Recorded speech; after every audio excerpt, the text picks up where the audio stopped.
With a man. Today we're going to be making some Puerto Rican bread. My wife actually went to school in Puerto Rico, and every time I went to go visit her there, they actually have this bread there that you get at the local bakery, and it's really good. It's like sweet. And you know, I thought today would be a good time to make it, especially with all this quarantine business going on, where you can actually make your own bread at home. It's fresh, it's easy, it doesn't require too much. For the ingredients, you'll need 4 cups of bread flour. You could also use all-purpose flour. 1/3 of cup of sugar. You'll need 1 tablespoon of salt, 1 tablespoon of dry active yeast, and 1 teaspoon of sugar. You also need 1/2 cup of warm water and about 3 tablespoons of butter. You'll need another additional 1/2 cup of warm water to add onto the dough later on as well. Alright, so the first thing we do is we want to activate the dry yeast. So we're going to dump the 1 teaspoon of salt and 1 tablespoon of yeast in the warm water. And you kind of let that sit there for about a few minutes. And then while we wait for that, let's go ahead and mix our dry ingredients in. So we dump into those together.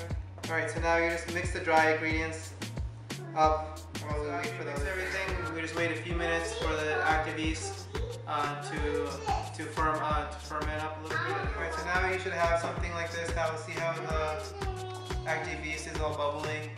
It kind of like looks like it's active. So this is where the yeast is eating the sugar and multiplying. So there we would just dump it in here.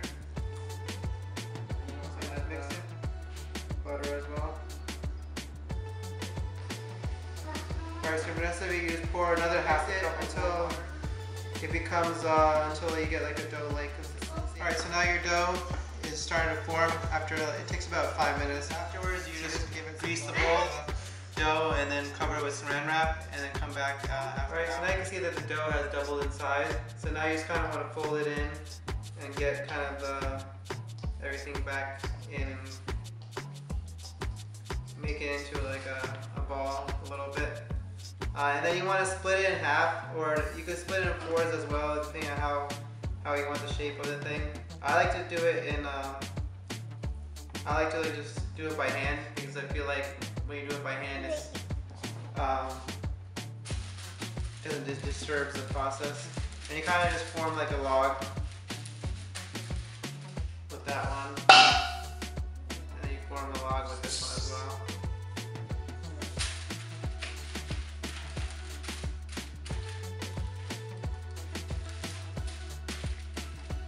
And then now you're going to cover it with saran wrap and then wait another hour, and then we'll be ready to bake. Alright, so now it's been about an hour since we left this to rise. So you can kind of see how it doubled in size. So all you do now is just pop this in the oven at 400 degrees for 15 minutes, and then or until it gets a little bit golden brown, and then we'll see how it goes. So we'll just pop that in the oven now. So this is how the finished product will look like. So I had it in the oven for about 20 minutes. So I said it was 400 degrees for 15 minutes. But you just kind of wait till it's golden brown, and you know, here it is. It looks really good. I can't wait till you know, get a slice in.